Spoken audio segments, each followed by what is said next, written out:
Dia berenang dengan satu tangan je. Betul. Beliau adalah Moza Alyka Baihakki. Memang dari kecil saya suka berada di dalam air. Coach saya cakap saya ada potensi banyak untuk jadi kompetitif semua. Jadi saya cubalah. Wah, this girl is so amazing. Ada pernah terlintas tak anaknya akan nak ataupun ada minat lah nak jadi seorang atlet?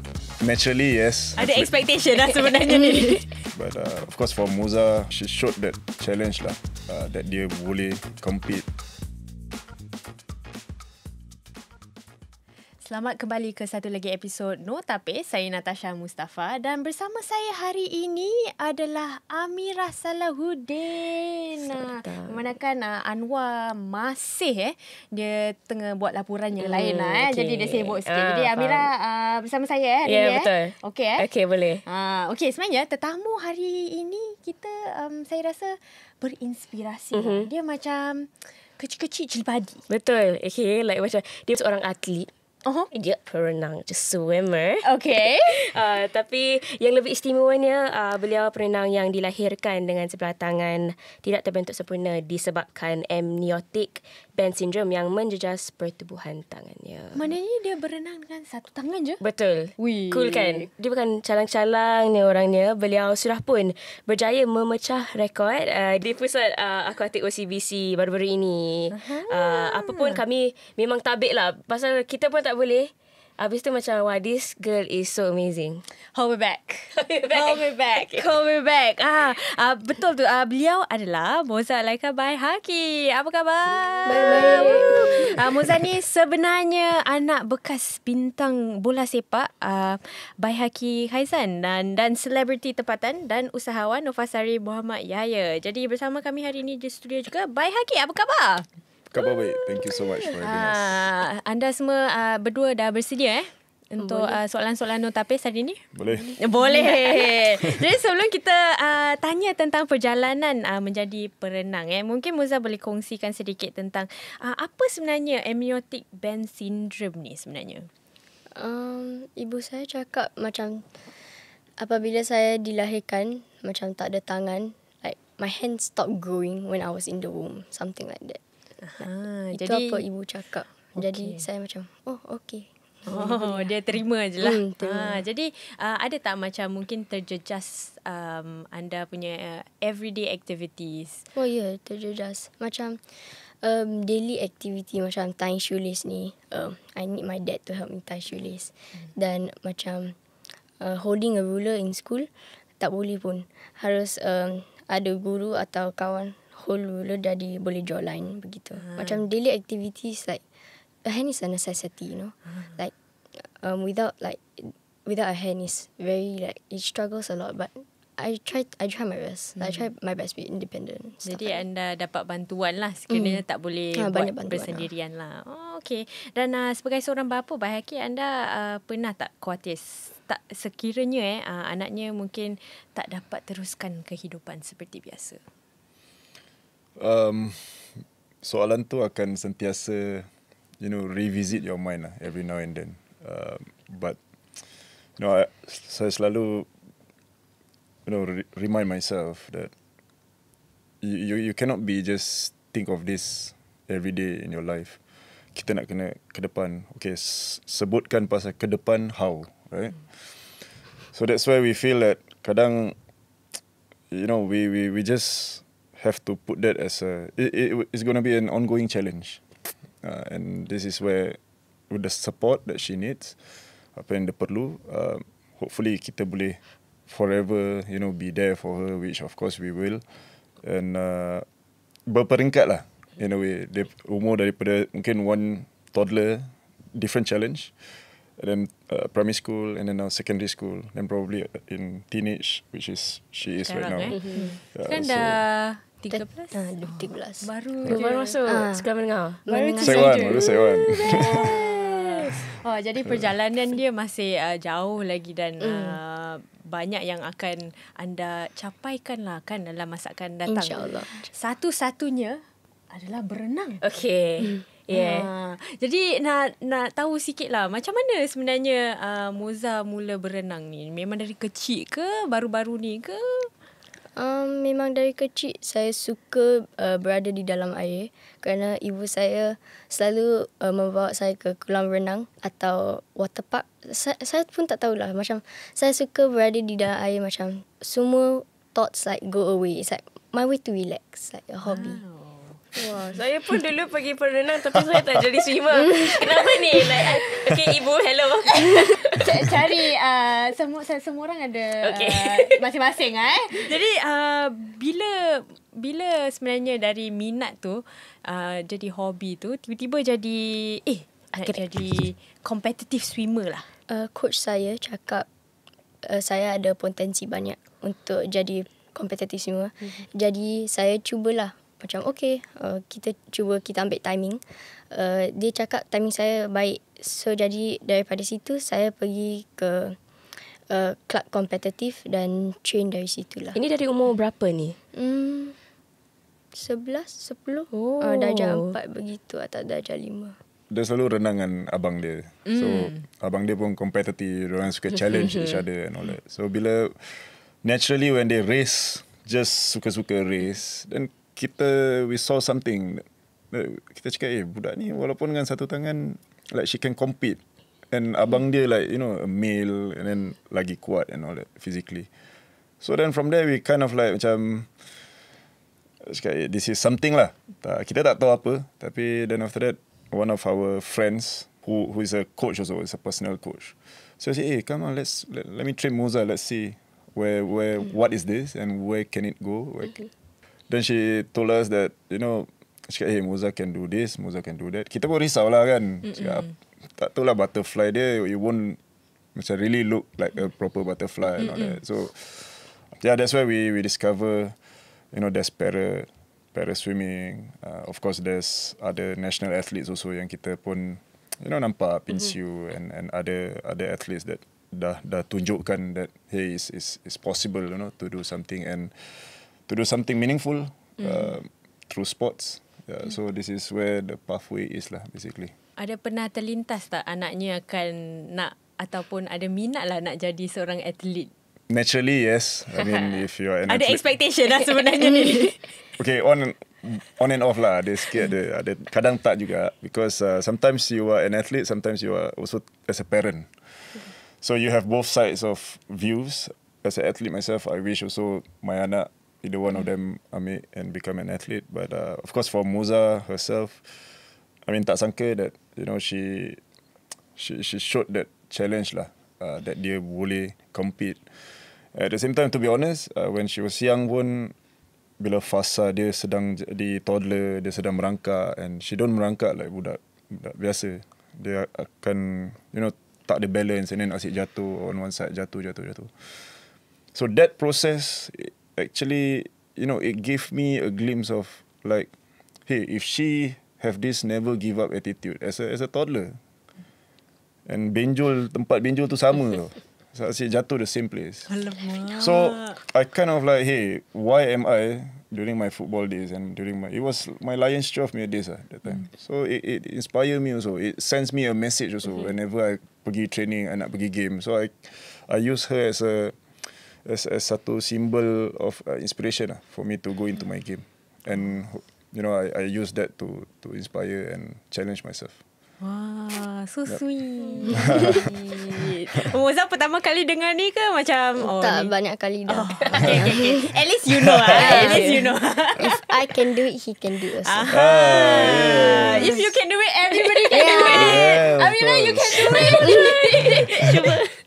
So mungkin Moza boleh kongsilah baru-baru ni anda menyertai kejohanan renang para rentas sekolah ni kan. Adakah ini kali pertama anda berenang secara kompetitif ataupun sebelum?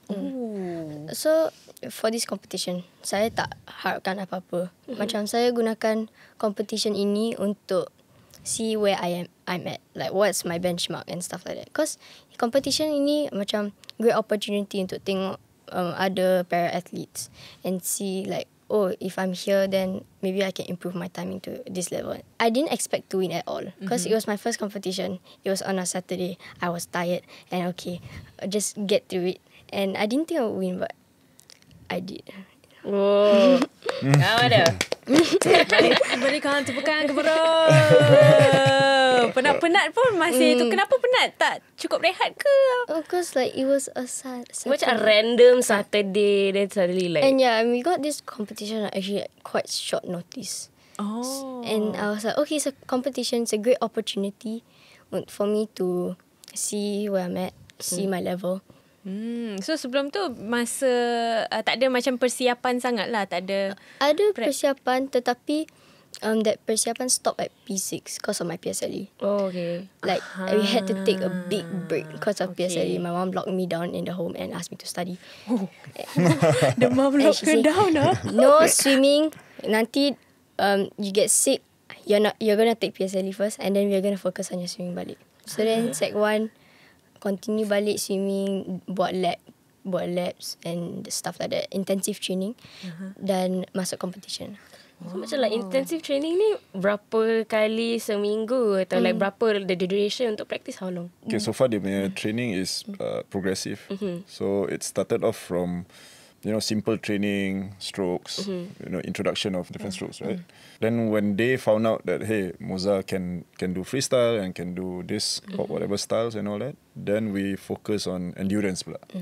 So the endurance part is the part that it really drained her out every weekend when we send her for swimming. Obviously, like any other sports as well, I mean, you have to go through the fitness training. So this is dia punya fitness regime training, in order for her to then proceed on to the next training, which is a targeted, let's say freestyle.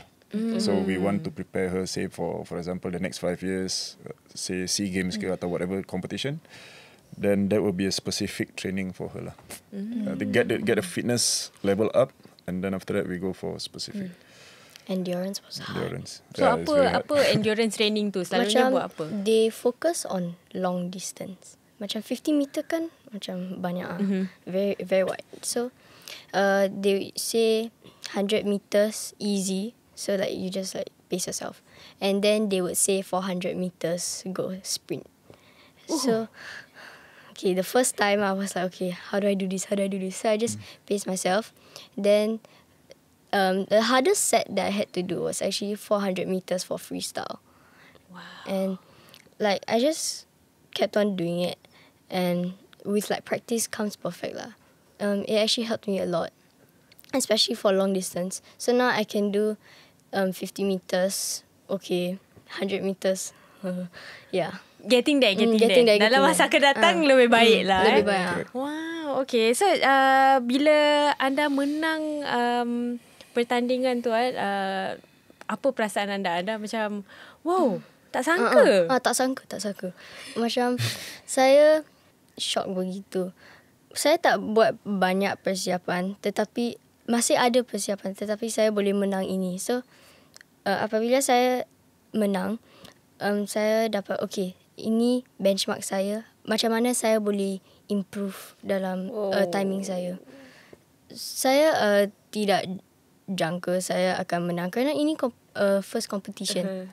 Kan, saya ingat saya akan lose lah. Tetapi apabila saya menang, saya cakap, okay, ini strength saya. I'm going to use this as a motivation for me to just keep on going and for further competitions, and use it as a benchmark to get to where Ni macam like perangsang lah. Because macam like tak ada banyak latihan pun macam okay, like saya like good. Imagine kalau like more practice putting, like you put in more effort. So insyaAllah hopefully like you be able to get macam the results yang lebih like you're satisfied with that. That's insane. Like. Did you expect her to menang tak? Macam when you was, bila nampak dia berenang apa style? Freestyle. Freestyle lah macam. Freestyle yang macam ni Macam ni je. Okay. Ya, freestyle tu kan. Nampak macam, wow, actually Moza macam bagus je. Like, do you feel like she was gonna get it tak? It was fasting month. Yeah, that's why I was. Yeah, it was fasting month. I mean, when I was there to witness the competition, to be honest, bila I nampak tu, okay lah, dia campur kan lelaki dengan perempuan. So I macam, okay lah. So in my mind, I just fikir that just gunakan ni competition is just to find out where she is at this moment. What is the timing? Where can she improve on and all that. So it's more towards macam classification lah, just to know that. But then of course, untuk menang the thing, it's a bonus. For me, it's a bonus. I always cakap dengan dia, don't put this unnecessary pressure to yourself, because that's where bahagian saya akan masuk pula sekarang, which is the mental strength. So I don't really coach them in detail, like both my sons and herself as well. I like to focus more on building their mental strength, because mental ni kalau dah drain, this is where the give up will happen. So that's how you need to consistently nak kena kuatkan mental. Training is tough. Cakap senang nak menang. Okay, saya nak menang. Jom let's become champion. But then to do it, to nak buat tu, trust me, the process is a lot. So both for my sons as well, I mean, I told them I will always focus on that, because if your mental strength is kuat, then I think you will have the capability to do things. Skill set wise lah kan. Yeah. But how would you train mental health? Mental health. Mental health. Usually gives me a lot of motivation. Yeah, a lot of motivation, a lot of talks, a lot of prep talks, prep talks, a lot okay. of visuals. We need to see. Kita draw the chart for them. Allow them to understand. Okay, where are they now? Why do they want to get there? What is their purpose? Apa yang kita nak sebenarnya? Why you want to compete in these sports? So for me, I believe that sukan will lahirkan a lot of values. Betul. Yeah, so which I totally believe in. I mean, been there myself. Yes. I didn't had a luxury of life during my childhood days, but then now to transfer to them, to make them understand, and also not only sports but also upbringing, kita membesar. These are the sets of challenges that they will jumpa in certain junctions of their lives. That's where I feel I want to prep them and make them ready, for all these challenges coming. Ada 24/7 coach ni. When you're sleeping, Moza, you can do this. Macam mimpi Adalah takut mimpi. Okay, I can do this. Tapi masa ada tak macam tak tertekan tak? Cause like kan your father kan dulu like a very good football player kan, very well known. Ada rasa tertekan tak? Not really. Like I don't use.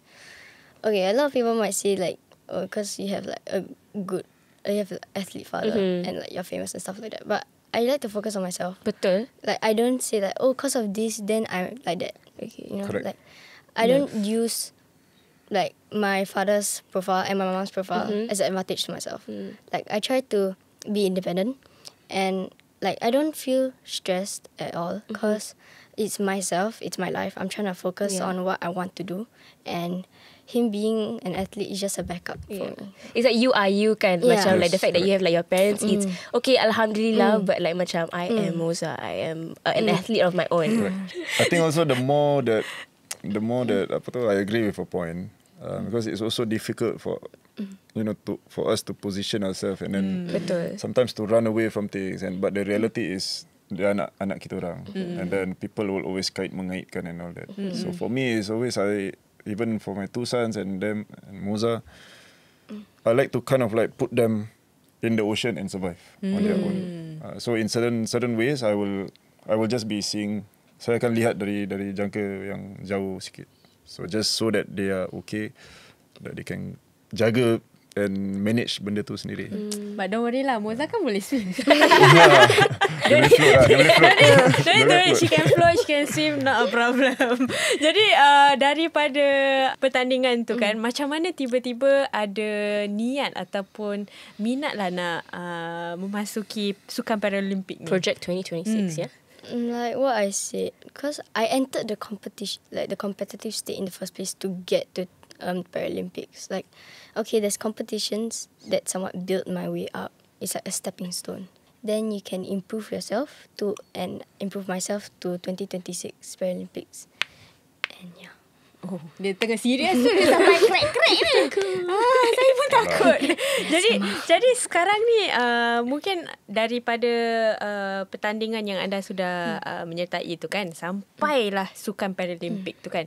Mungkin apa cabaran terbesar lah untuk anda, or what do you think you will be working on bila anda nak dalam perjalanan ni lah basically? Cabaran terbesar ialah to stay on track. And to not give up, because there is always going to be multiple trainings that is very hard until you want to give up like that. But with my satisfaction of my medals and everything, and with like how I've achieved, how I've come this far, I used it as a motivation to get to it. Like, of course, there's going to be tough times. There's going to be tough days where training is going to be more intensive. Dan begitu saya boleh gunakan untuk pergi ke 2026. Dan Very fast 2026. and Dua lagi 2 tahun tau. 2 years. Now, what I'm working on is just to improve my timing and build my stamina. Because stamina saya is not that great. But I am working on it. Work in progress. Work in progress. For me, it's just to manage the expectations on the ground. You know, sometimes diorang ada this dream that they want to achieve. But at the same time, I will always be here, tell them the honest truth, tell them the truth also sometimes. At which kadang diorang pun, you know, bukan nak cakap kita nak, you know, kurang ajar kat diorang, tidak. Tapi it's just that sometimes diorang nak kena understand that the truth is where they will realise. I know it's painful, yes, but then this is where again mental will come in. You know, how strong you are, how willing you are, so how passionate you are, right? You want to do this. It's hard lah. No, it's not really something that you can just cakap tomorrow I want to go to Olympics and then you straight away fly and just you know terbang. So because kalau kita nak ke competition sesuatu, we want to go with an objective. We want to win, of course. It's not that we go there, we try to just cakap we want to participate and then you know that's it.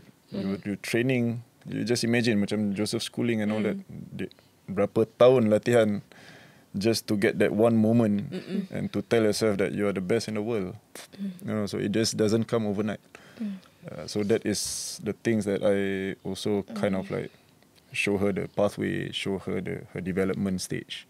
Okay, Moza, now sekarang you dekat sini. So that next we're going to go from here to here.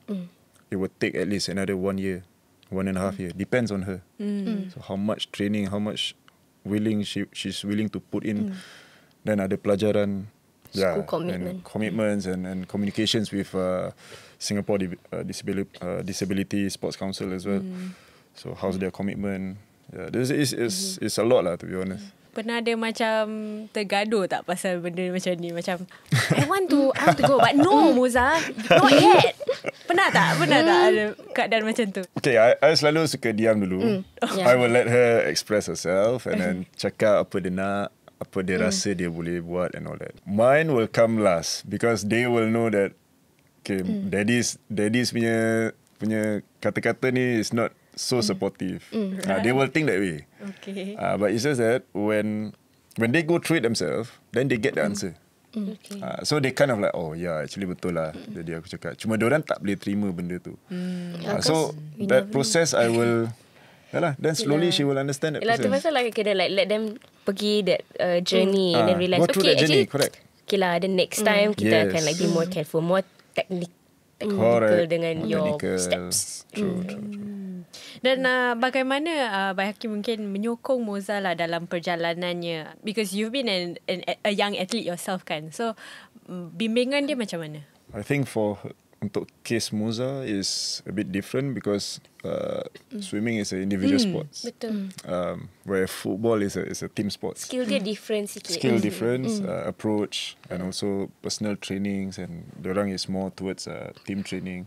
Of course, the words and the instructions will be a bit lain for Moza. That's why bila her first competition dia tak ada coach kan ikut dia, so I become the coach there. I warm up kan dia. I was like, macam mana nak warm up swimming ni? Oh yeah, I was questioning him on that day because he's like, okay Moza, raise your hands, do this. Do you even know what you're doing? So I just ikut. And then tengok, I was like, oh okay, maybe he knows what he's doing. Yeah, I was just using my macam Football knowledge. some sports knowledge lah kan. Dia macam tweak ni. Okay, so ni football dia buat, then swimming ni correct. dia just Swimming tweak. is about tangan. So okay, buat tangan stretching. Okay lah, so betul lah. So tak perfect, tapi okay lah, ada It's still basis lah, something ada lah. dasar. So jadi sekarang dah tahu belum, macam do you research more? Yeah, I on did swimming research. A lot of after that? stretching, a lot of, you know, you must have a mat adakan mat dekat on the ground, on the floor, a lot of stretching, a lot of flexibility punya, stretch and all that. So so from now on then dia dah buat sendiri lah. Tapi ada mungkin macam perbezaan tak? Kerana beliau ni sekarang boleh dikatakan para-athlete lah. Classification. Yeah, that's where the classification comes in. Like para-athletes, mereka akan dikategoriskan on different disability punya level. Like for Moza sekarang dia berada di dalam S9. S9 and SB9. S9 dengan SB9. So berarti I also tak tahu. It's everything new to me.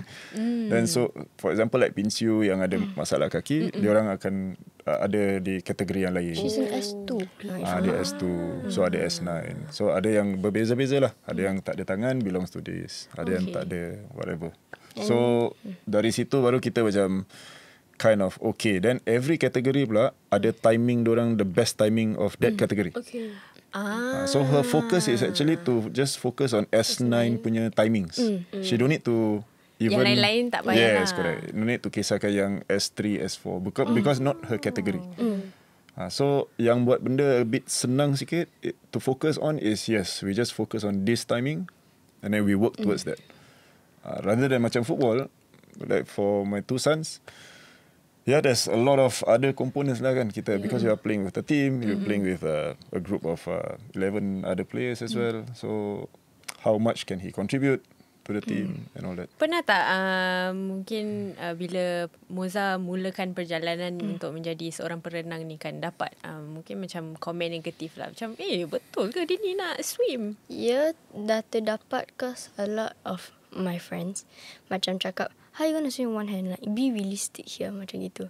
So, saya cakap, You be realistic. Yeah, you be realistic. Okay, so I was like, okay, it's swimming. Like, it's a survival instinct. That's why my mom put me in swimming classes in the first place. Betul. Like, dia tengok movie ni, ada tsunami kan. Dia cakap, okay Moza, you're gonna go swim. And this is a survival. Swimming is very important. So, I just swim. And I somewhat like do it on my own lah. Like, I don't care about those negative comments. Although it's there, but there's also a way to brush it off. That type of thing. Kalau tak swimming, what sport yang you rasa you akan ceburi? Dia suka main bola juga actually. Really? Wow. Okay, tadi Moza kongsi sikit tentang macam rutin kan, dan persiapan kan. Mungkin you can take us through bila hari nak training tu, apa rutin anda? Training start pukul berapa? 9. So, saya wake up pukul 7.30. Paginya. Bangun pukul 7.30, wake up, put on my swimming costume. Then, makan breakfast. Makan roti Nutella. Saya suka roti Nutella. Then, macam 8.30 begitu, saya bangunkan ibu atau bapa. Mereka tak bangun, saya bangunkan lagi. Selalunya terbalik. Kita pergi. Dah bangun, tidur balik. Then from 8.30 kita pergi. Then from 9 to 11, 2 hours kan. Saya swimming. Bapak saya fetch lagi. Dan selepas itu, dah lah. It's twice a week. Balik tidur. Penat lah swimming 2 jam. Swimming 2 jam. Lama. Tapi Moza, saya ada soalan like kan swimming kan is a individual sport kan. So macam sometimes ada feel macam kesunyian tak? Like as compared to macam bola kan, macam you boleh cakap like benar like training today, but this one like you seorang, you dalam air tu macam kalau saya 2 jam saya pun boleh jadi macam crazy sikit. For the club that I'm competing now and I'm training at now is I'm the only one that is a para-athlete there. So yeah, I talk to them and stuff like that, but I just have to tell myself like, okay, they're faster than me, but I need to focus on myself because I'm the one with the disability, not them. Like, I try to tell myself that I cannot compare myself to them, and like I try to do it on my own. But yeah, sometimes I talk to them about stuff, but when it comes to swimming, it's usually by yourself, especially as a para-athlete. But I can see the support system is very it's very good lah. You know, the swimmers also pun will push her, kan macam dorong dia and give moral support and all that. Most importantly is you are in the right environment. And a lot of positivity, because like you say, it's correct. individual sport it's just you versus you. So it's how you're gonna wake up and you bangun, you prepare yourself, you challenge diri you. So it's all about her and her. It's a lot of like mental strength. That's where like macam you come in So lah this kan. is where I try to macam balance it lah, because there are days, ada hari juga dia rasa macam dia tak nak buat apa-apa. Ada hari juga dia cakap, no really, I penat, I don't want. Datanglah hari yang kita rasa macam dia ni, apa benda ni kan, macam apa benda yang macam tak kena. Then that's why we try to understand. And then sometimes the mother also if try to force her and all. So I say no, just leave her, just kasih dia tidur and just biarkan. Because let her pick herself up. Because kita faham, kita tak nak macam, maaf cakap, kita sedap kat mata kita. Kita rasa, oh anak kita jadi swimmer, okay, push.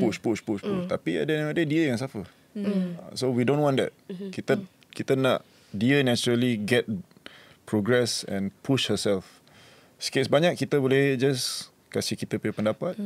And kita boleh kasih, Moza, maybe you can do this. Maybe you can approach this way or that way. Kasih dia option. Kita tak nak dia macam, just live with one and dia menang and then kita yang rasa macam, kita parents yang rasa macam bangga and all that. Padahal bukan kita yang buat, dia yang training. She's doing the hard work lah kan. Right. So we don't want that. We want to balance that. Baik, Baihakki kongsi yang persekitaran itu penting. So apa antara sokongan yang mungkin anda ataupun isteri ataupun adik-beradiknya lakukan lah untuk pastikan okay, Moza is in tip-top condition? Tak ada something yang special lah, but it's just that I believe we always surround ourselves with positive, very loving family. We try.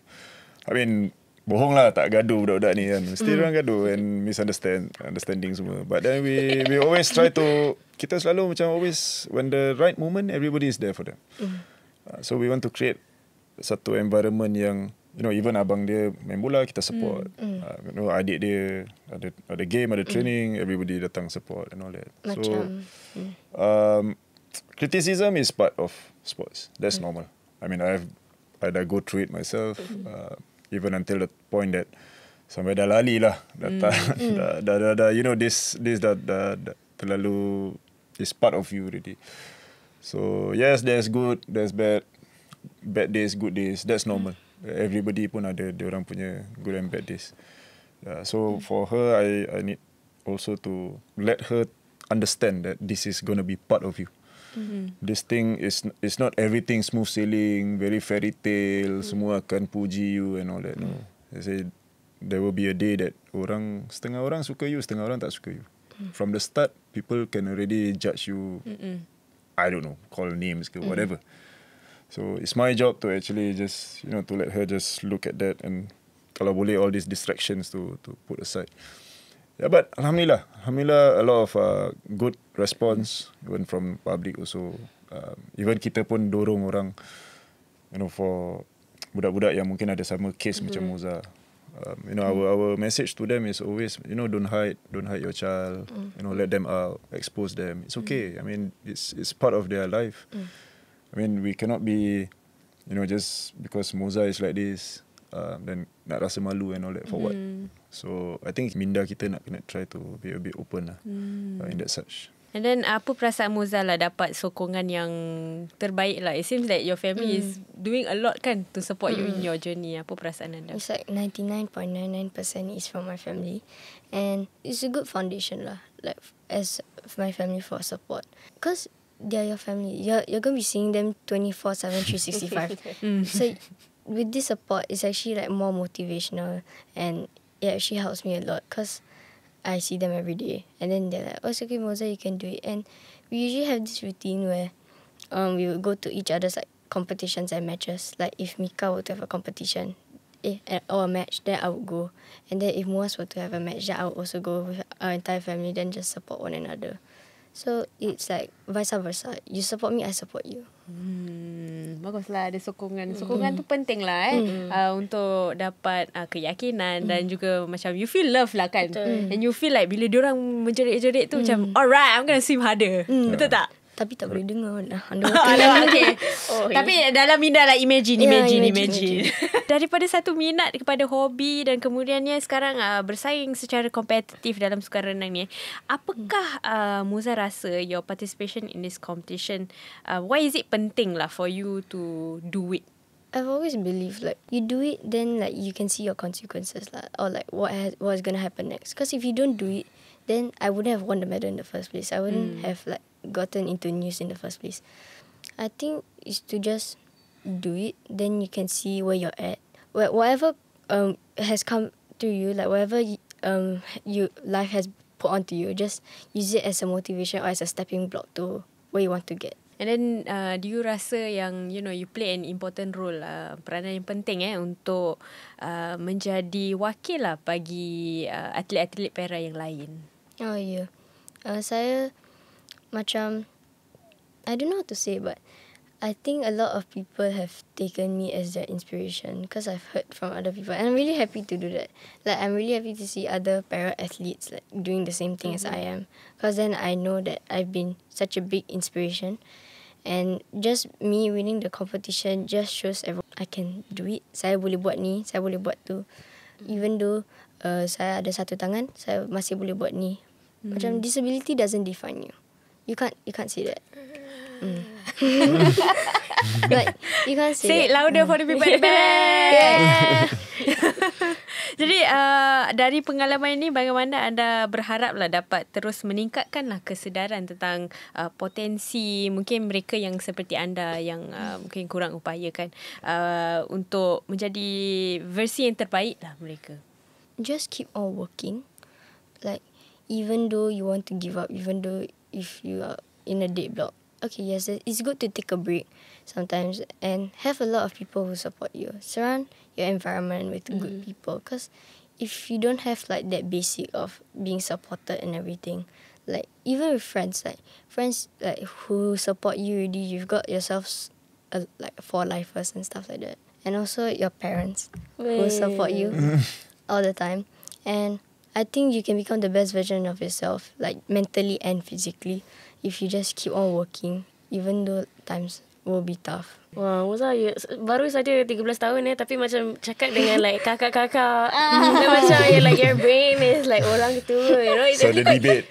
That's why. Dia mature lah. Dia mature for a 13-year-old tu, dia punya pemandangan of life tu kan. Wah, very different. InsyaAllah. Very positive. Go getter attitude lah. Boleh katakan. Thank you. Baihakki, apa mungkin kata-kata perangsang atau message yang anda ada ataupun ingin sampaikan kepada Moza sebagai manager ni dan juga seorang bapa ni? Every day I told her this, when you are in the water, nothing else is about just giving your best. I mean, it's senang nak cakap giving your best, but then the whole process of giving your best tu is what. So it's about preparing yourself well. It's about be in the right environment, right mood. So everything nak kena be there, and then baru benda tu boleh kind of take off. I always wish her well. I want her to do her best in both in her sports and also in her studies as well. Because to be honest, I don't get that chance. I was in a very difficult childhood. My only way of getting out of that so-called living condition is sports, is football. So I use football as an inspiration untuk diri saya dan juga untuk keluarga saya. Tinggal 15 orang dalam satu flat is something that I bersyukur, but then at the same time it's difficult lah. It's difficult. So I want them to understand that, and I want them to gunakan sports sebagai satu platform untuk groom themselves, jadi satu manusia yang be a good example to the society, and also doing the right things and send out the right messages and all that. Because at the end of the day, it's just I can only do my part. My part is only just small, maybe 1-2%. So I believe everybody is doing their part as well. So I just wish that my children, even if whether they make it or not, whether they win competitions or not, that's secondary. At the end of the day, it's who you are as a person. I hope sports will instill these values into them. Ada tak kata-kata untuk mereka yang mungkin seperti anda, sekiranya mereka ingin menceburilah bidang sukan ni, ada kata-kata semangat untuk mereka? Jangan give up. Just, if you want to do it, just do it. And with whatever that comes to you, use it as a motivation and use it as a stepping block to put yourself out there. And of course, surround yourself with good people and just never give up in general. Untuk Baihakki pula, kalau bagi ibu bapa lah yang mempunyai anak-anak yang kurang upaya ni, apa mungkin tips ataupun kata-kata semangat untuk mereka sekiranya anak mereka ingin ceburi sukan? First of all, like Moza said also, I think it's a challenge lah, because different people ada different challenge. And disability is very wide in terms of range. But for me, banyak example kat luar. To be honest, till today, I tengok Pinsiu sendiri. I mean, with her, how much they put effort in herself and to win Olympic medals, it's incredible. As a sports personnel myself. And how do you convert that into life, your day-to-day life? You know, how much impact she have put into the society. So this is one example, but then of course the message is, you know, let your child explore what they want to do. As parents, yes, of course, it's draining also sometimes. We cannot complain, but then this is apa kehendak mereka. So for us is we draw the line and to say that, okay, this is good for our children. Let them explore, it's okay. I mean, if regardless they like fencing, they like any kind of sports and all that, let them try. The thing is, let them try.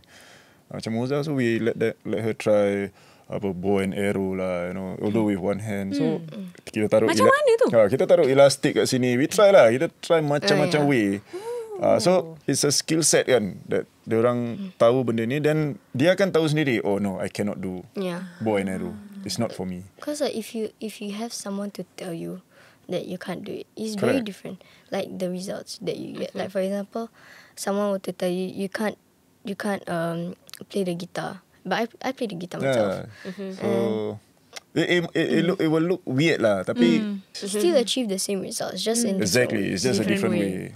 But it's alright, tak perlu malu benda tu. It's just that kita nak keluar daripada bubble yang kita rasa macam mungkin kita rasa sempit kan. I faham benda tu. And but it's okay, just get out slowly. Take your time, jangan rush, and let your children explore what they want. Should embrace the differences that they have. So good lah. Pergi duduk parlimen tu. Dia macam ibu bapa seharusnya jangan mengehat lah potensi anak-anaknya lah. Mungkin, of course, at the same time kita nampak danger, we stop. We try to manage that. Mungkin perjalanan dia mencabar ataupun panjang, tapi mereka seharusnya cubalah untuk explore lah apa yang boleh dilakukan. Kalau tak boleh, mungkin boleh cuba sesuatu yang berlainan lah. Terima kasih banyak-banyak kepada Moza dan Baihakki kerana bersama kami di studio. Saya ucapkan maju jaya kepada anda dan manager juga. Kalau boleh. Manager tu. Ibunya off screen Saya nampak. Saya pun tengok pada korang makcik.